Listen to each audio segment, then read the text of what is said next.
கற்ற கற்பித்த சேனல் இப்போ என்ன பார்க்க போறோம்னா top 1000 history plus INM important கொஸ்டின்ல பார்த்துட்டு இருக்கோம். இதுக்கு முன்னாடி நம்ம சேனல்ல பார்ட் 13 வரைக்கும் வீடியோ போட்டிருக்கோம். பார்க்காதவங்க சேனலோட பிளேலிஸ்ட்ல ஹிஸ்டரி அப்படின்ற இம்பார்ட்டன்ட் கொஸ்டின் அப்படின்னு ஒரு பிளேலிஸ்ட் இருக்கு, செக் பண்ணி பாருங்க. இதே மாதிரி பாலிட்டிக்கு 380 கொஸ்டின் போட்டிருக்கோம். அதே மாதிரி எக்கனாமிக்ஸ், ஜியோகிராஃபி எல்லா வீடியோஸ் போட்டிருக்கோம். பார்க்காதவங்க நம்ம சேனலை பார்த்துக்கோங்க. இப்போதான் நம்ம சேனலை முதல் முறையாக பார்க்குறீங்க அப்படின்னா சப்ஸ்கிரைப் பண்ணிக்கோங்க. இந்த வீடியோ உங்களுக்கு யூஸ்ஃபுல்லாக இருக்குது அப்படின்னு நினச்சிங்கன்னா கமெண்ட் பாக்ஸில் எஸ்ன்னு கொடுங்க. நீங்கள் கொடுக்குற எஸ் அல்லது வீடியோக்கு லைக் கொடுக்குறது தான் எங்களை மோட்டிவேட் பண்ணி இன்னும் நிறைய கொஸ்டின்ஸ் எடுத்து போடுறதுக்கு யூஸ்ஃபுல்லாக இருக்கும். மொத்தம் இதில் ஒரு 25 கேள்விகள் பார்க்க போகிறோம். இப்போ முதல் கேள்வியை பார்த்தலாம். அஸ்வமேத யாகத்தை நடத்திய சாதாவாக அரசர் யார்? இதற்கு சரியான விடை ஆப்ஷன் ஏ கௌதம புத்திர சதர்கனி. அஸ்வமேத யாகத்தை நடத்திய சாதாவாக அரசர் யார்? கௌதம புத்திர சதர்கனி. அடுத்து இரண்டாவது கேள்வி. புரந்தர் உடன்படிக்கை சிவாஜிக்கும் யாருக்கும் இடையே கையெழுத்தானது? இதற்கு சரியான ஆப்ஷன் டி அவுரங்கசீப் முகலாய அரசர். அப்போ புரந்தர் உடன்படிக்கை மராத்தியருக்கு அப்புறம் தான் முகலாயருக்கு அப்புறம் தான் மராத்தியர் ஆட்சி வராங்க. ஸோ முகலாயர் அவுரங்கசீப்புக்கும் சிவாஜிக்கும் இடையே கையெழுத்தானது தான் புரந்தர் உடன்படிக்கை. அடுத்து மூன்றாவது கேள்வி. டேஷ் கோஹினூர் வைரத்தை எடுத்து சென்றவர்? யாரு கோஹினூர் வைரத்தை எடுத்து சென்றவர்னு கேட்டிருக்காங்க. இதற்கு சரியான ஆப்ஷன் பி நாதிர் ஷா. அடுத்து நான்காவது கேள்வி. மலையில் ஒளிந்து கொண்டிருக்கும் எலியை சங்கிலியில் கட்டி இழுத்து கொண்டே வருவதாக சூளுரைத்தவர் யார்? இதற்கு சரியான ஆப்ஷன் சி அப்சல் கான். மலையில் ஒளிந்து கொண்டிருக்கும் எலியை சங்கிலியில் கட்டி இழுத்து கொண்டே வருவதாக சூளுரைத்தவர் அப்சல் கான். அடுத்து ஐந்தாவது கேள்வி. நானா சாஹிப் அப்படின்னு அழைக்கப்பட்ட பேஷ்வா யாருன்னு கேட்டிருக்காங்க. இதற்கு சரியான ஆப்ஷன் ஏ பாலாஜி பாஜிராவ்.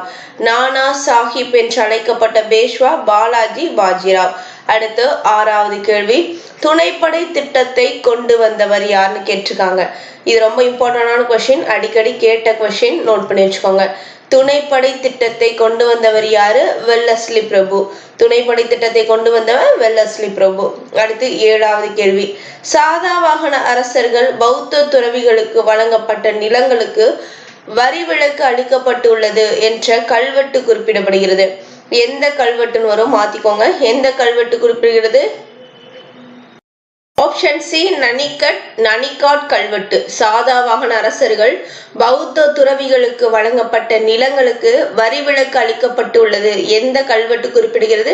நனிகாட் கல்வெட்டு குறிப்பிடுகிறது. அடுத்து எட்டாவது கேள்வி. யார் ஆட்சியின் கரிகாலத்தில் காவிரி பூம்பட்டினத்தில் நடைபெற்ற வணிக நடவடிக்கை பற்றி கடியலூர் உருத்திரங்கண்ணனார் பட்டினப்பாலையில் விரிவாக விளக்குகிறார்? இதற்கு சரியான ஆப்ஷன் ஏ கரிகாலன். யார் ஆட்சியின் போது? கரிகாலனோட ஆட்சியின் போது காவேரி பூம்பட்டினத்தில் நடைபெற்ற வணிக நடவடிக்கைகளை பத்தி கடியலூர் உருத்திரங்கண்ணனார் பட்டினப்பாலை அப்படின்ற நூல்ல விரிவா எழுதியிருக்காரு. அடுத்து ஒன்பதாவது கேள்வி. ராஜசூய யாகம் நடத்திய அரசர் யார்? இதற்கு சரியான விடை ஆப்ஷன் சி பெருநர் கிள்ளி. ராஜசூய யாகம் நடத்தியது யாரு? ஆப்ஷன் சி பெருநர் கிள்ளி. அடுத்து 10வது கேள்வி. 8 சேரரசர்கள் குறித்து அவர்கள் ஆண்ட பகுதிகள் குறித்து கூறும் நூல் எது? இதற்கு சரியான ஆப்ஷன் டி பதிற்று 10. 8 சேரரசர்கள் குறித்தும் அவர்கள் ஆண்ட பகுதியை பத்தி குறித்து சொல்றது என்ன அப்படின்னா பதிற்று 10. அடுத்து 11வது கேள்வி. எந்த வடிவமுள்ள ஸ்தூபி பேரண்டத்தை குறிக்கிறது? இதற்கு சரியான ஆப்ஷன் டி அரைக்கோளம். அரைக்கோளம் வடிவமுள்ள ஸ்தூபி பேரண்டத்தை குறிக்குது. அடுத்து 12வது கேள்வி. தமிழில் மிக பழமையான இலக்கண நூல் எது? இதற்கு சரியான ஆப்ஷன் ஏ தொல்காப்பியம். தமிழில் மிக பழமையான இலக்கண நூல் தொல்காப்பியம். 13வது கேள்வி. உப்பு வணிகர்கள் எவ்வாறு அழைக்கப்பட்டனர்? இதற்கு சரியான ஆப்ஷன் ஏ உமனர். உப்பு வணிகர்கள் எப்படி அழைக்கப்பட்டிருக்காங்க? உமனர் அப்படின்னு அழைக்கப்பட்டிருக்காங்க. அடுத்து 14வது கேள்வி. அசோகரின் மகள் இலங்கைக்கு கொண்டு சென்றதாக கருதப்படுவது எது? இதற்கு சரியான ஆப்ஷன் பி போதி மரம். அசோகரோட மகள் பேர் என்னன்னு தெரிஞ்சுன்னா கமெண்ட் பாக்ஸ்ல கமெண்ட் பண்ணுங்க. அசோகரின் மகள் இலங்கைக்கு கொண்டு சென்றதாக கருதப்படுறது எது? போதி மரம். அடுத்து பகல் மற்றும் இரவு நேர கடைவீதிகளை பற்றியும் அங்கு விற்பனையாகும் பல வகைப்பட்ட கைவினை பொருட்கள் பற்றியும் கூறும் நூல் எதுன்னு கேட்டிருக்காங்க. இதற்கு சரியான ஆப்ஷன் சி, மதுரை காஞ்சி. அப்ப பகல் நேரம் மற்றும் இரவு நேர கடைவீதிகள் பற்றியும் அங்கு விற்பனையாகும் கைவினை பொருட்கள் பத்தி சொல்ற நூல் எது? மதுரை காஞ்சி. அடுத்து 16வது கேள்வி, மிக பெரும் வளமான நிலப்பகுதியை கட்டுப்படுத்திய அரசர்கள் எப்படி சொல்லியிருக்காங்கன்னா ஆப்ஷன் சி, வேந்தன். அப்ப மிக பெரும் வளமான நிலப்பகுதியை கட்டுப்படுத்திய அரசர்கள் வேந்தன். அடுத்து 17வது கேள்வி, கிராமங்கள் அல்லது சிறிய பகுதியில் தலைவராக இருந்து பின்னர் நாடு என்று அறியப்பட்ட நிர்வாக பிரிவின் தலைவரானவர் யார்? இதற்கு சரியான ஆப்ஷன் ஏ, கிலார். அதாவது ஃபர்ஸ்ட் கிராமம் அல்லது ஒரு சின்ன பகுதிக்கு தலைவராக இருந்திருப்பாங்க. அதுக்கப்புறம் நாடு அப்படின்னு சொல்லப்படுற ஒரு நிர்வாக பிரிவுக்கு தலைவராக இருந்தவங்க யாரு? கிலார். இதெல்லாம் கொஸ்டின் கேட்பாங்க, பார்த்து வச்சுக்கோங்க.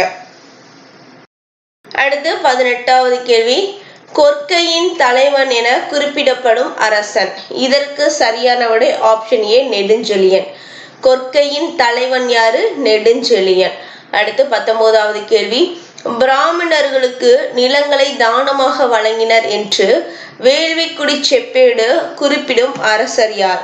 இதற்கு சரியான விடை ஆப்ஷன் பி, முதுகுடும்பி பெருவழுதி. அப்போ வேள்விக்குடி செப்பேடு அப்படின்றது என்ன சொல்லியிருக்கு அப்படின்னா பிராமணர்களுக்கு நிலங்களை தானமா வழங்கியிருக்காங்க. யாரு? பாண்டிய அரசனான முதுகுடும்பி பெருவழுதி அப்படின்றவங்கள சொல்லுது. அடுத்து 20வது கேள்வி, கீழ்கண்ட சேர அரசர்கள் தன் பெயரை நாணயங்களை வெளியிட்டவர் என்ற புகழூரில் உள்ள கல்வெட்டு குறிப்பிடப்படுகிறது. இதற்கு சரியான ஆப்ஷனே சேரல் இரும்பொறை. அதாவது புகழூர் அப்படின்ற இடத்துல ஒரு கல்வெட்டு இருந்திருக்கு. அங்க என்ன சொல்லியிருக்காங்கன்னா சேர அரசர்களின் தன் பெயரை நாணயங்களை வெளியிட்டிருக்காங்க அப்படின்னு சொல்லியிருக்காங்க. அது யாரு அப்படின்னா சேரர் இரும்பொறை. அடுத்து 21வது கேள்வி, இரண்டாவது ஆங்கில மராத்திய போரின் போது ஆங்கில கவர்னர் ஜெனரலாக இருந்தவர் யாரு? இதற்கு சரியான ஆப்ஷன் டி, வெல்லஸ்லி பிரபு. ஏற்கனவே ஒருக்கு வெல்லஸ்லி பிரபு இந்த வீடியோல ஆன்சர் பார்த்தோம். துணைப்படை திட்டத்தை கொண்டு வந்தவர் யாரு? வெல்லஸ்லி பிரபு. ரொம்ப இம்பார்ட்டன்டான கொஸ்டின், அதனாலதான் ரீகால் பண்றேன். இரண்டாவது ஆங்கில மராத்திய போரின் போது ஆங்கில கவர்னர் ஜெனரலா இருந்தவர் யாரு? வெல்லஸ்லி பிரபு. அடுத்து 22வது கேள்வி, டேஷ் உடன்படிக்கை முதலாம் ஆங்கில மராத்திய போரை முடிவுக்கு கொண்டு வந்தது. முதலாம் ஆங்கில மராத்திய போர் யாருக்கு இடையில நடந்துச்சு அப்படின்னு தெரிஞ்சா கமெண்ட் பாக்ஸ்ல கமெண்ட் பண்ணுங்க. டேஷ் உடன்படிக்கை முதலாம் ஆங்கில மராத்திய போரை முடிவு கொண்டு வந்தது ஆப்ஷன் சி, சால்பை உடன்படிக்கை. அப்ப இந்த சால்பை உடன்படிக்கை மூலமா தான் முதலாம் ஆங்கில மராத்திய போர் முடிவுக்கு வந்திருக்கு. அடுத்து 23வது கேள்வி, ஆல்ரெடி இந்த கொஸ்டின் பார்த்தோம், இது ரிப்பீட்டடா வந்திருக்கு, சாரி தெரியாம இந்த கொஸ்டின் கொடுத்துருக்கேன். துணைப்பட திட்டத்தை கொண்டு வந்தவர் வெல்லஸ்லி பிரபு, ஒரு ரீகாலா வச்சுக்கோங்க. அடுத்து 24வது கேள்வி, சாதாவாகன அரசர்கள் பெரும் அரசர் யார்? சாதாவாகன அரசர்கள்ல பெரும் அரசர் யாருன்னு கேட்டிருக்காங்க. இதற்கு சரியான ஆப்ஷனே கௌதமபுத்திர சதர்கனி தான். சாதாவாகன அரசர்கள பெரும் அரசர் கௌதமபுத்திர சதர்கனி. அடுத்து 25வது கேள்வி, சாதாவாகன அரசர்களின் வணிகத்தின் முக்கியத்துவத்தை காட்டும் வகையில் கப்பலின் வடிவம் பதிக்கப்பட்ட நாணயங்கள் வெளியிட்டவர். இதற்கு சரியான ஆப்ஷன் டி, எகனஸ்ரீ சதர்கனி. சாதாவாகன அரசர்களின் வணிகத்தின் முக்கியத்துவத்தை காட்டும் வகையில், வகைன்னு இருக்கு, வகைன்னு மாத்திக்கோங்க, வகையில் கப்பலின் வடிவம் பதிக்கப்பட்ட நாணயங்களை வெளியிட்டவர் யாரு? எகனஸ்ரீ சதர்கனி. இதோட இந்த வீடியோல 25 கேள்விகள் நம்ம முடிச்சிருக்கோம். இந்த 25 கேள்வி உங்களுக்கு யூஸ்ஃபுல்லா இருந்துச்சு அப்படின்னு நினைச்சேன்னா கமெண்ட் பாக்ஸ்ல எஸ் அப்படின்ற கமெண்ட் கொடுங்க. இந்த வீடியோக்கு ஒரு லைக் கொடுங்க. வேற ஏதாச்சும் வீடியோ தமிழ் டெஸ்ட் போற மாதிரி வேணும், இல்ல சிவிக்ஸ் இன்னும் இம்பார்ட்டன்ஸ் நிறைய கொஸ்டின் வேணும், என்ன கொஸ்டின் உங்களுக்கு நிறைய வேணும் அப்படின்றத கமெண்ட் பாக்ஸ்ல சொன்னீங்கன்னா அதுக்கு ஏற்ற நாங்கள் வீடியோ போடுறோம். இந்த வீடியோ பிடிச்சிருந்தா லைக் பண்ணுங்க, ஷேர் பண்ணுங்க, சப்ஸ்கிரைப் பண்ணிக்கோங்க. நன்றி.